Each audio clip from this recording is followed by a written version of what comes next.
What is up, guys? Hope everybody is having a great day. We're going to work on some head movement today. There's already a bunch of really good head movement videos on the Gym L1 YouTube channel.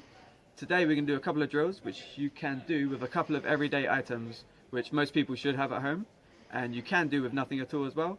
But let's get into it. Pull. Awesome. We're going to start off using a washing line. This is what I've got, okay? It doesn't have to be a washing line. If you've got a piece of string, some twine, some cables, and somewhere to tie them up, about shoulder height. Ideally this would be a tiny bit lower, I think, but you're going to work with what you've got. So, it doesn't matter how long your line really is, you just need a bit of line, but we're going to use it to practice rolling underneath shots, okay? So we're going to start off with the bare basics, and we're going to introduce more little details as we get better at it. First most important thing, my guard. Hands are going to stay on my head the whole time. I go the two knuckles on the edge of my eyebrows, and my elbows in, protecting my body, okay?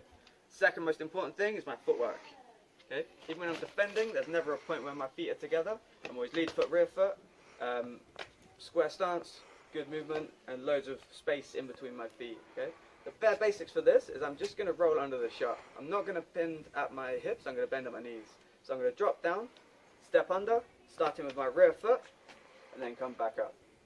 I'm going to drop down, step with my lead foot, the closest foot towards I'm going, and then come back up. I'll move forwards, I'll roll down, roll up. Moving backwards, roll down, and back up. Okay, so we've got our most basic version of the drill. It's us standing in a good stance, solid stance, us bending our knees, coming underneath the shot. If I'm rolling right, I'll move my right leg first. If I'm rolling left, I'll move my left leg first. And I'm keeping my hands and my elbows tight, going right under.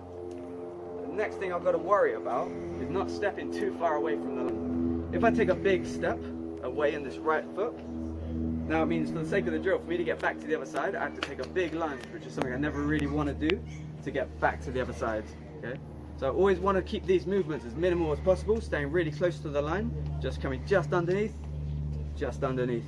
okay? Once we're happy with that, we're going to start looking at loading up shots when we're rolling as well, which means bringing the shoulders into play.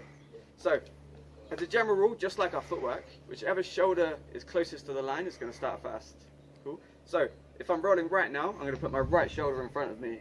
And all I'm going to do after I've rolled is replace it with my left shoulder. I'll just roll under like this, then reset, and then the same thing. As I roll left, I'll bring my left shoulder forwards, I'll roll underneath, and put my right shoulder in front of me. Cool. The last thing I want to talk about with this is incorporating a bit of shadowboxing as well.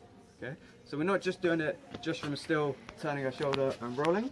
I want to start thinking about throwing some shots to set up our shoulders, to set up our roll. Okay? The same rule applies. So if I've thrown a combo, it doesn't matter what I'm throwing, I've just got to make sure that the last shot I throw in that combination is off the hand closest to the line. Because the same thing, that brings my shoulder forward, which makes it easier for me to now roll underneath the shot. Cool. The same thing coming backwards, so if I'm rolling left, I'll throw a combination, doesn't matter what it is, as long as it ends with my left hand, brings my left shoulder forward, and then lets me roll back underneath the line. Awesome, so we've got three main things that we have to focus on. We've got to keep our guard really, really tight the whole time. We've got to make sure we've always got good footwork, always wide stance, and we've got to make sure we're staying quite close to the line the whole time for this drill, okay?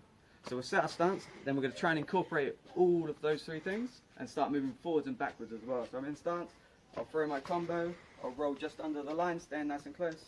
I'll throw another combo, finishing with the line closest to the hand closest to the line even. And we're forwards and backwards, never putting our feet together. Doesn't matter what I'm throwing, staying close to the line, keeping my shoulders rocking, and getting better at head movement. Cool. You may not have a washing line, but you may have a human, and you may have a roll of wrapping paper or some tin foil or something like that, okay? We can work basically the same thing, but we're going to focus on slips instead, okay? You're going to get your human to pick up that roll of wrapping paper or tin foil or whatever it is. Ideally not like a lead pipe, because that might hurt. But you're gonna stand in stance, and they're just gonna pick it up nice and tall, and then gonna throw it straight to your forehead. Cool? And ask them not to be nice. Ask them to make sure every time they throw it, it goes to your foreheads. If they start helping you out and going to the side, then it just means you're not actually practicing your footwork, your head movement, and it means you're not gonna build up that confidence in getting off the center. Okay? Okay, so the easiest way to start off is to just get your human to just go in a steady pace, like a metronome, consistently, so you know when the shot's going to come in, and we're just practicing getting off the center. Once you're really comfortable with that and you're slipping every single one effectively, then you can ask him to start mixing up the tempo, but still making sure he's going straight to the forehead and he's not letting you off nicely. So once you're starting to get a bit more comfortable with those, you're trying to do this while I'm talking, it's not going to go well, you can ask your human, as well as slipping straight shots, to bring their hand back, really, really slowly obviously at first, so they can see it coming in. Hand up at shoulder height and just bring it round, and we can practice those rolls and slips. After you've replaced your human for a more competent one, you can add all that in together. We can start moving around, moving our heads, and they'll just be, whenever they want to, they'll throw their shots. They could be straight shots, or they could be round shots. We could roll underneath, and then in between we might shadow box a couple of shots. We might start moving around when your human isn't holding the camera and has to stay still. And we've got a really good drill where we can practice loads of different head movements, loads of different movements. Awesome, that's 2 things you can do to try and practice your head movement with different things that you might find in your house. Have a look around, try and be creative, see what you can find and see what's... Don't try that at home.